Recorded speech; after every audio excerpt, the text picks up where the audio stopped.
Hey, this is Danny Eny with Firepole Marketing, and you're listening to Stephanie O'Brien's Moved by Purpose podcast. That idea right there of not staying focused on what you don't want and starting to ask yourself, what would I rather have? What do I want? Where am I going? How do I solve this problem? And that pivoting action creates unbelievable outcomes. Are you longing to know what your purpose is? Are you on the wrong career path? Do you feel like there must be more to life? Don't worry, there's hope. It's time to be moved by purpose. Now your host, Stephanie O'Brien. Hey, you're listening to the Moved by Purpose podcast with your host, Stephanie O'Brien.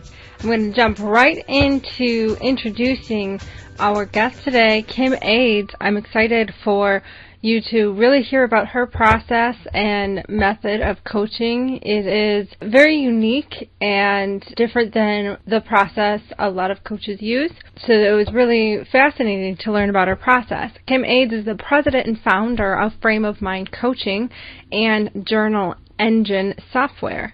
She is the author, speaker, entrepreneur, coach, a mother of 5, and she is recognized as one of North America's foremost experts on performance through thought mastery. By using her unique process of integrating online journaling in her coaching, Kim helps her highly driven clients to examine and shift their thinking in order to yield extraordinary results.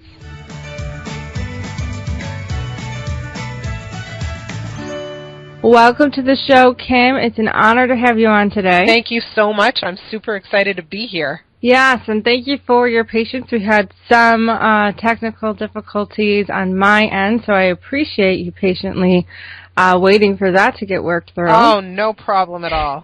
And I'm intentional about letting the listeners hear about some of the back-end stuff that happens just to keep it real and to show people that it's what you see is not necessarily what happens in the background. You only kind of see the polished, finished project. So I love to encourage people that may not have such a glamorous journey right now to realize that it hasn't always been glamorous and smooth for us either. Not at all. Not at all. And even now it's not always glamorous and smooth, is it?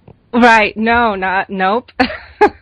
I think, and the sooner you embrace it and accept that, I think the more enjoyable the journey can be. That's right. Instead of getting all frazzled over it. It's life. It's what happens. That's right. So. And I have 5 kids, so I don't know. Glamour happens once in a blue moon.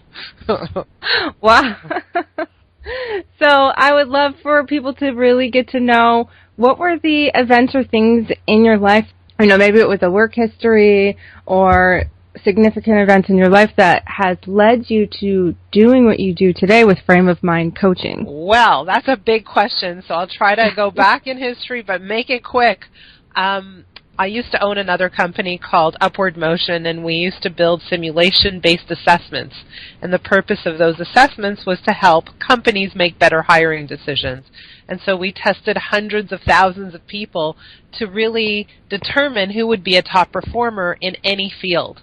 And what we discovered was something very interesting. It was that no matter what the industry, no matter what the job, no matter what the position in the company, there was one key factor that determined outstanding performance that kept showing up over and over and over again. And it wasn't intelligence, it wasn't experience, it wasn't even social skills or anything like that. It was a person's degree of emotional resilience. So what does that mean? It means that the way a person handles adversity will determine whether or not they're going to succeed in the long run. So those people who kind of, everybody, all of us, we get kicked and we fall. But those people who get up after the fall with speed and agility and are able to leverage their adversity, those people are going to be much more likely to succeed than others.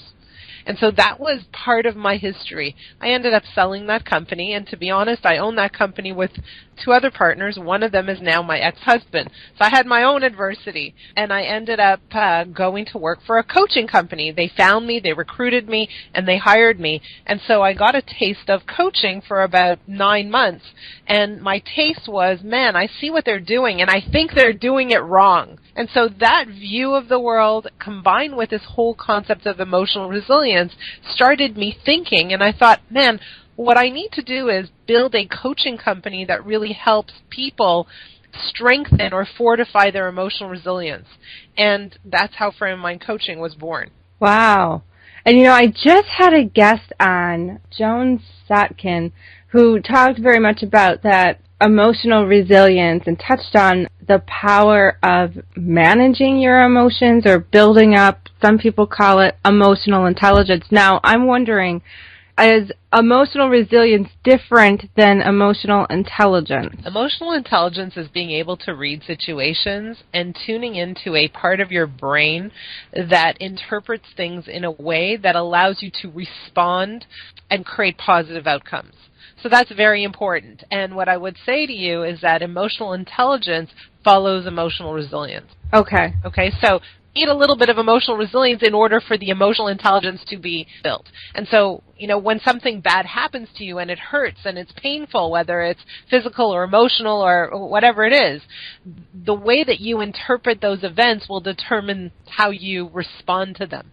And so that piece is the emotional resilience part, and then we extrapolate that, and that's where the emotional intelligence piece comes in. What are some ways that people can build up? There's different personalities, I know, and some seem to be a little bit more capable of managing their emotions and staying calm in certain situations and keeping their cool, while others seem to be more hot-headed, more expressive in their emotions.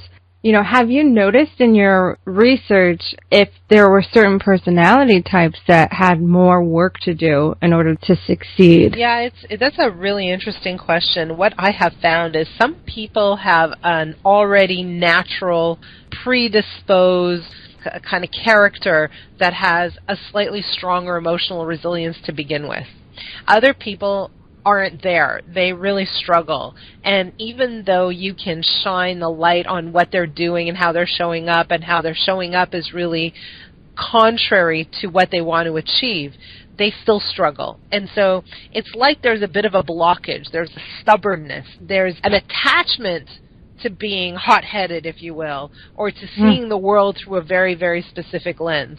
And what we have found, I don't know if it's a character issue or a personality issue, but what we have found is those people who are determined to stick to their hot-headed ways, let's call it that. I mean, it's much broader than that. I'm being very simplistic here.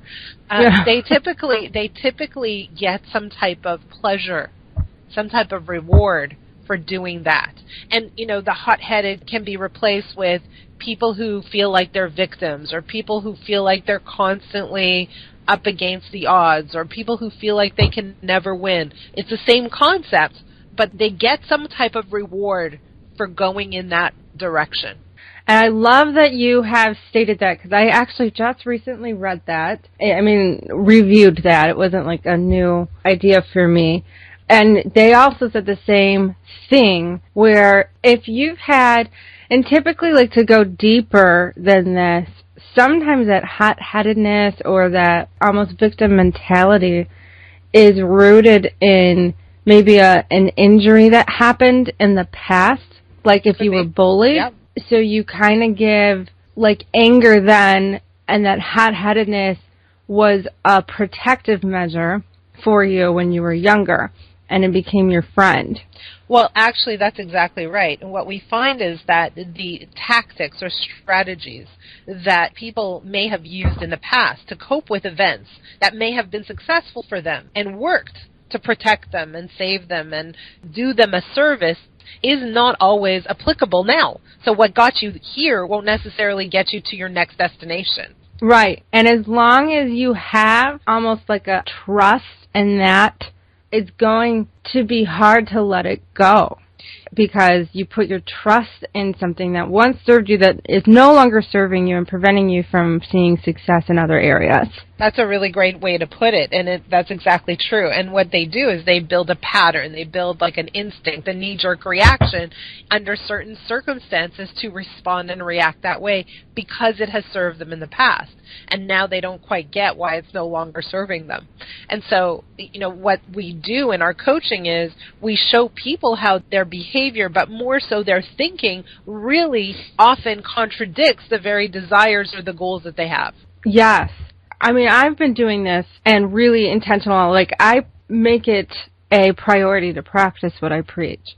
And, you know, I have gone through this myself. It is a process. Some of these deeper rooted, I guess, what you put your trust in, what used to serve you no longer serves you, all of that, like, you know, sometimes it takes a while to really dig down deep and uncover all of that and then to truly let it go. Yep. You know, so and it becomes a choice to really let it go. And some people just are not ready to let it go yet. And as long as they hold on to it, I really believe they're going to keep seeing the same patterns and things repeating in their life. You know what? You're 100% right. So the question is, what conditions are required to enable someone to let go of something that doesn't work for them, that is detrimental to them? That's a beautiful question. And so when I look at coaching, I look at it very differently from other coaching systems or environments. Normally when you think about coaching, you think, well, what's the goal you want to achieve? And let's create a plan and break that plan down into smaller components. And as a coach, I will hold you accountable to that plan. That typically sounds like coaching. Wouldn't you agree? Mm-hmm. Well, that's not my approach at all, because I don't think that environment allows people to let go of the things they need to let go of. Right. Okay, so what type of environment is required? Well, number one is I really feel that it's very important for the coach to truly know their clients very well. And what I have found is that if you just have a call with someone once a week or once every 2 weeks, that's not enough information. It's not enough data. So as a coach, I need more data. I need more frequent data, and I need data across circumstances. So I need to really examine how you think across a number of situations so that I can start picking up patterns of thought, of behavior, of values, of response and attitude. I can start to pick all that up and connect the dots. The other thing that needs to happen is we need to establish a relationship where you're not answering to me, right? I don't have to hold you accountable. And quite frankly, it's not so important to me what you are doing, except that what you are doing helps me see what you're thinking. And that's what I'm interested in, because thought always precedes behavior. So what's the environment? The environment is incredible intimacy between the coach and the client, frequency of contact, a method to collect valuable data, and the willingness, of course, to examine those deeper things that are really causing people to feel stuck. Like, how many people are stuck in jobs that they don't love? Or how many people are stuck in relationships that they are miserable in? How many people are stuck with their weight or with anything, depression, whatever it is that they're stuck with? Mm-hmm. And so in order to feel free to let go, they need to feel safe. Yes. Right? And that's the environment we need to create for our clients.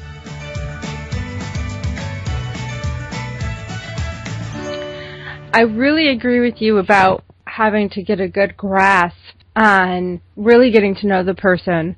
And I would say that the most successful coaching relationships I've had have been the people that have been the most transparent and have been willing to be the most vulnerable with me, because that way I could really see into what it was that was going on. Those that were guarded and weren't even willing to go there, I mean, this was in the beginning before I really even knew how to assess properly if someone was even ready and coachable.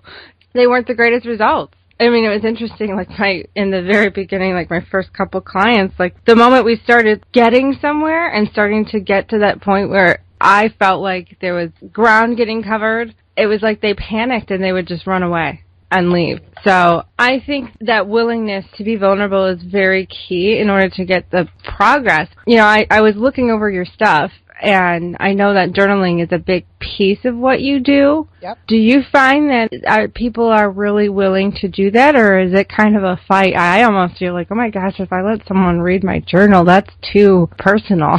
Well, you know what? It's part of the way that we coach people. So just to give everybody an understanding of the setup, is that usually we begin with a 10-week coaching period, and some people go longer, and but it's the first 10 weeks that are foundational. and there's a call once a week. We record every call. We ask our clients to listen to the recording, and the reason we do that is so that they can start to pay attention and become observers of their own thinking. And the idea here is you become much more emotionally resilient. You become more able to handle the tough stuff in your life when you're able to consciously observe the way you show up and then choose how you would rather show up. So being able to listen to the recordings is part of that process. The second thing we do is we ask our clients to journal every single day in between each call. And so every time the client journals, the journal goes to the coach reads and responds to the journal. Now the journal is preceded by a question. So I give you a question, you respond to the question in your journal, and there's this dialogue that's taking place back and forth between the coach and the client. And that's what creates the intimacy. So, it's very important that we go there, we go deep, and we go to those places that help us identify really how you're getting in your own way.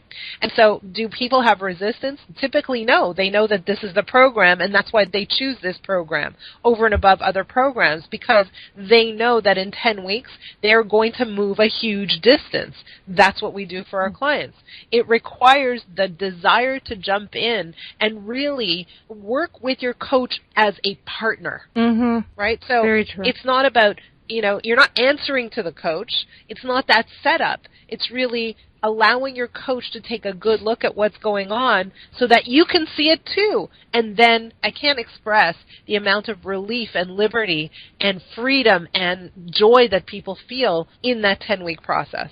Oh, I can imagine. Because I think that it's such a great and smart way to help people see themselves as almost kind of the way the world sees them or how they're perceived. I was told from my coach right away, one of the first things he addressed was how I spoke. He told me to go to Toastmasters because I needed to have a greater confidence in the way I communicated, because I used to say things, when I spoke to him, I would make a statement and I would go, I don't know, let's talk about how cold it is outside. I would just say, well, it's cold outside, and like I would raise it like a question. He's like, I'm just going to be really frank with you.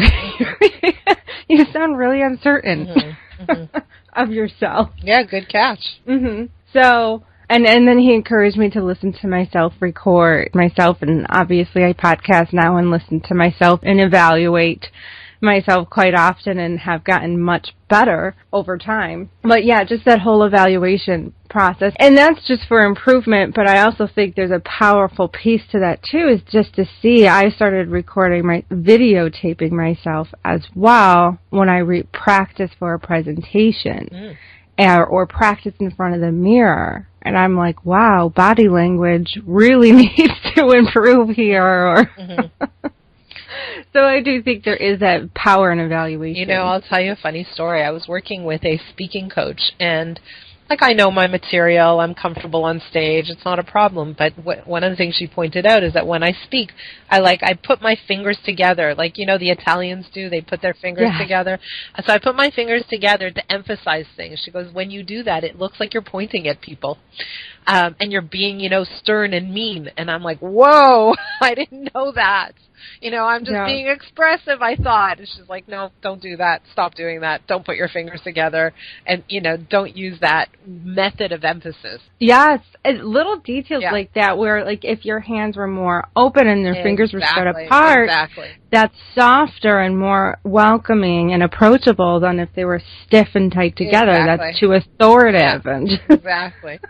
But you don't know until somebody else sees it or until you start to find a way to observe yourself. And that's really the key here, is that people live unconsciously and they don't know how they show up and they don't know their repetitive patterns and they don't know how they get in their own way and create barriers for themselves. They don't know. And so, what we do in coaching is really help them see a little bit differently. We shed light where they are unable to see themselves and how they operate. Yes. I noticed there were 5 common mindsets that seem to really keep people stuck. And I know that there's more, and there's different names for them, and I think there's different things that kind of blend together in these. But one of the most common, I'm curious to hear what your common, or what you found or observed that was common patterns of behavior. Let's say there was a business owner that can't seem to really break out of this cycle of lack. Like, their business might be growing, but revenue isn't increasing. Mm-hmm. I mean, which is kind of a weird concept, but like they might be developing all these back-end things and look like they're doing well, but maybe not having revenue come in, mm-hmm. and can't seem to break past that. Have you noticed that there might be a mindset rooted in there or a way of thinking that prevents them? Well, so I haven't put people into mindset categories, but we do see what I will call beliefs that are common, that pop up over and over and over again across clients. So, you're talking about the belief of lack. That's what you're talking mm-hmm. about. And we see that, that belief has been rooted in maybe, their parents or their neighborhoods or what they see on TV. Like, people come to the table with a certain indoctrination. They come to the table with these ingrained beliefs that have never been challenged and they don't even know exist, mm-hmm. right? And so, one of them is definitely associated with the resources, a lack of resources, a lack of time, a lack of money, a lack of help, a lack of people, a lack of support, a lack of friendship, right. Just a lack. So that's definitely something we see over and over again. Another thing we see over and over again is a high degree of concern over what other people will think. That shows up over and over and over again to the point of paralysis. So, I remember I had a client who was uncomfortable walking down the street, and they were so conscious of how they were taking every step because they were concerned about what other people were seeing when they saw him walking down the street. Right? And so this is an incredibly intelligent, very driven individual, yet still paralysis took over because of that fear of what other people would think. There's another thing that comes up is self-doubt. I'm not sure I'm smart enough. I'm not sure I have enough experience. I don't really know what I'm doing. I haven't done this before. Who am I to be successful? All of that stuff. Those things pop up over and over and over again. And what we find is a lot of times people's internal voice doesn't always match their external voice. So people have a dialogue that's going on that doesn't quite match the dialogue that's going on outside. And vice versa exists also. In other words, the dialogue that people have inside their head sometimes is debilitating. Like, the worst critic that most people have is themselves.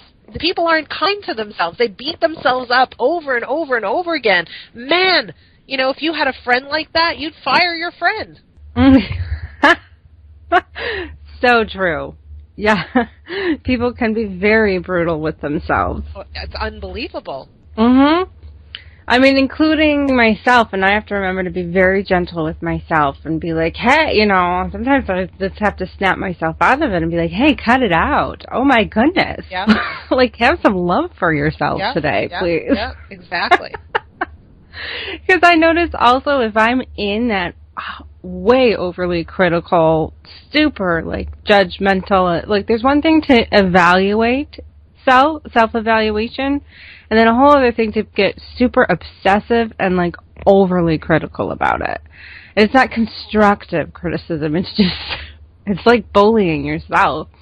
Well, then it comes out on how you interact with others as well. Well, and sometimes that's right. Go ahead. That's right. That's exactly right. Yeah, sometimes how your capability of loving yourself is almost like how you're capable of loving others. Well, yeah. That's right. And here's the thing. It's like a lot of us are attuned to identifying and noticing all the wrong things in the world. It could be as simple as, man, that guy didn't turn on his signal when he turned left. It could be, wow, the lineup in this grocery store is super long. What's wrong with that cashier? Like this just chronic attention to things that are not going right. So true. Right? And we're a lot of us are just that way. And the concept here is what you focus on creates your life experience. Mm-hmm. And so the idea is to start to consciously choose what you want to focus on. There are so many things that are working in our worlds. Every time you go in an elevator, it works. It goes up. It goes to where you want to go. The thing is, think about how many elements had to come together to create this elevator just for you to take on this very day. That's a lot of factors working just the right way. But we don't even think that way. Yeah. When you wake up in the morning and you get a hot shower, that's a lot of elements coming together to work perfectly just to serve you. And we don't think that way. Right. But just the fact that you're saying that now, I'm hoping someone's encouraged to, like, just set the intention to notice. Someone broke that down once. I was actually just listening to the audiobook, Thou Shalt Prosper, and he kind of broke that down of, like, you know, way back in early humanity, like, you had to go out to the field and cut the wheat and break it down, then, like, knead it together and bake your bread. He's like, now you just get up and pop a piece of toast and, you know, like bread in a toaster and you have breakfast. Yeah. You know, like, just think of that. Like, think of how we've evolved and that, you know, those that have come before us have made life easier for you, and how collectively, because people continue to add value to each other, like, it makes the world and your life easier. And if you frame it that way, it's like, it just was like a huge light bulb. I'm like, you know, when you really dissect that, you're like, wow, there's just so many things that make my life so much easier. And you just have so much more gratitude. I noticed a huge transformation in gratitude and joy. And that doesn't mean that things don't irritate me still, or that everything just makes me happy all the time. But it's like that perspective or that shift of, even when things aren't going right, to just focus on the things that are going right, and by far they outweigh what isn't going right. Well, that's part of it, and the other part of it is when things aren't going right, we need to leverage it. We need to learn to say, okay, well, this thing happened to me, and that was really crappy, and I really didn't enjoy that. I'm pretty clear about the things I don't want, so that needs to help me increase my clarity about what I do want. And so what we teach our clients to do is, okay, notice what you don't like, and now pivot. Say, what would I rather have? Where am I going?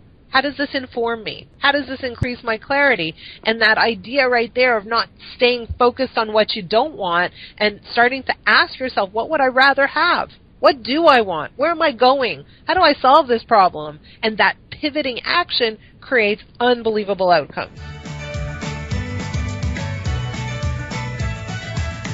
Oh, so true. I worked with Dan Miller. I don't know if you know who he is. He wrote the book 48 Days to the Work You Love, and he has that quote that says, you know, a lot of people live their life running away from what they don't want, but they never look forward to and have a target or a goal to focus on where they want to go and what they do want. And that was really enlightening to me. When I first started, I was like, when I worked with him, I was a mess because I hated my job. It didn't like pretty much at all what my life looked like. And he's like, well, you're clear on what you don't want. Yeah. But what do you want? Exactly. And some people don't know how to answer that question, right? Yeah. And I think it can take time, and it just, like, you have to slow down, and it comes down to changing the way you think. It's really transforming what you think and believe. I'll tell you something else that I've noticed is that it's not that people don't know what they want. They are afraid to verbalize it. And they're afraid to verbalize it because they don't think that it's possible. They don't think they deserve it.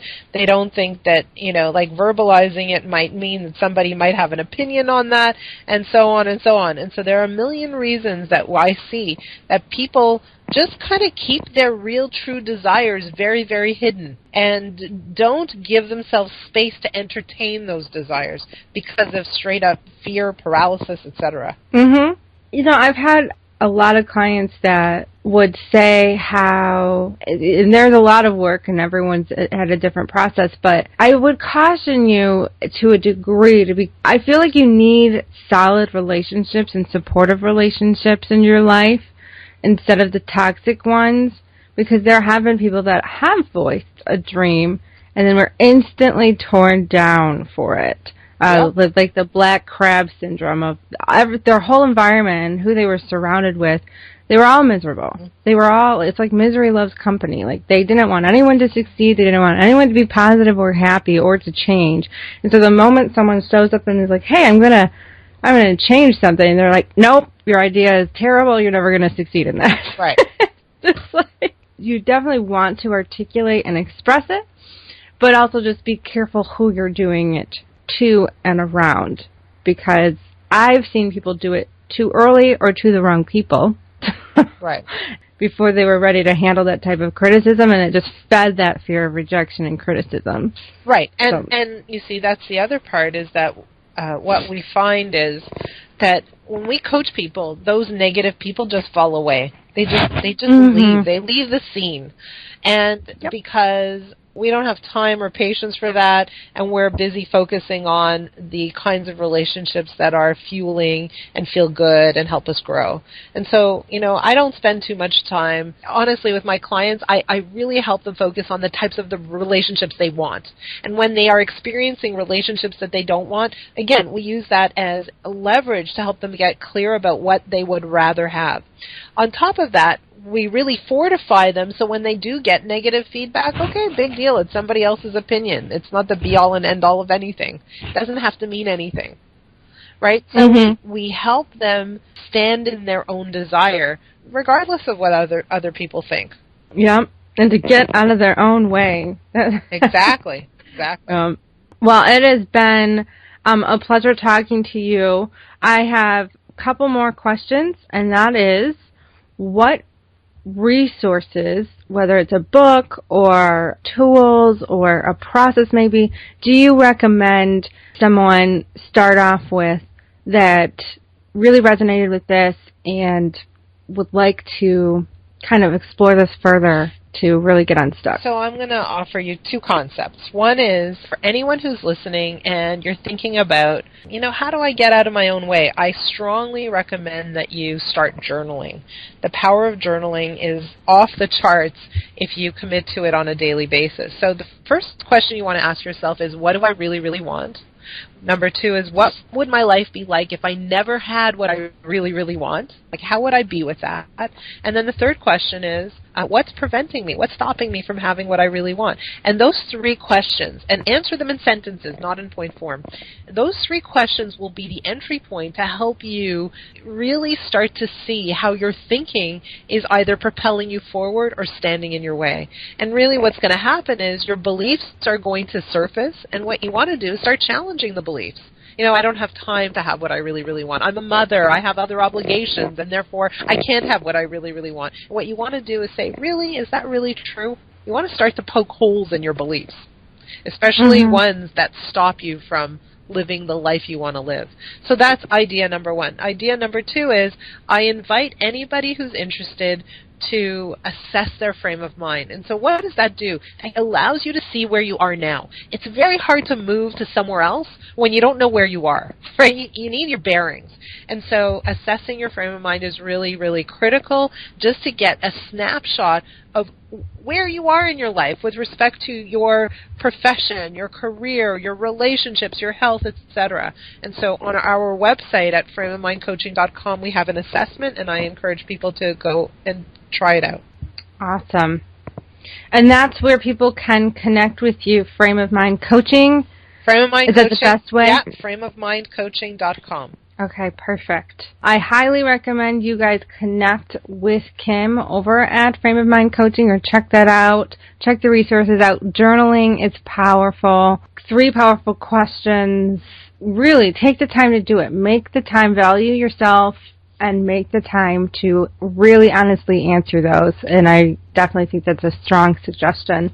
And from Kim, thank you again. I'll throw something else out there. For whoever does those 3 questions, send them to me, and I will be happy to review them with you on a quick 15-minute call. So you can do that. Happy to do that. I don't do it very often, but I'm in the mood today. So it's Kim at frameofmindcoaching.com. Send me your journals, and let's do some work. Nice. Thank you. That was very generous. Appreciate it. When things aren't going right, we need to leverage it. We need to learn to say, okay, well, this thing happened to me, and that was really crappy, and I really didn't enjoy that. I'm pretty clear about the things I don't want, so that needs to help me increase my clarity about what I do want. And so what we teach our clients to do is, okay, notice what you don't like, and now pivot. Say, what would I rather have? Where am I going? How does this inform me? How does this increase my clarity? So there you have it. That was Kim Aids with Frame of Mind Coaching. Make sure you come on over to the movedbypurpose.net website to check out her link, frameofmindcoaching.com. If you're driving or doing chores and are not at the computer, these links will be included in the show notes as well. If you're not part of the Moved by Purpose community and news list, make sure you sign up. This is where you get exclusive content and deals, discounts. You get offers to pilot courses for free or very low cost. That is made only available to those on the list. So if you have not joined yet, be sure to stay tuned, join the list, and listen up, because I am running a pilot course very soon for my passion project. I'm turning it into an online course, and I am looking for about 10 participants to join and help develop that course. To join it will be about $97. The normal cost of this, just for group coaching, is $600, and it will likely be sold for probably almost $2,000 when it's done. So for $97, you get access to a $2,000 course. What will be a $2,000 course. It is a time commitment. I mean, not too much of your time, but because of the discount, I do look for participants that are willing to devote at least an hour a week on really following the course, executing the steps and strategies, and then providing feedback on how it can get better. Questions and thoughts about the content and objections that they have and suggestions that would make it even better are a requirement to be part of this course, but this will be open up for registration to those that are on Moved by Purpose newsletter. So make sure you sign up. Everyone have a fabulous, fabulous week.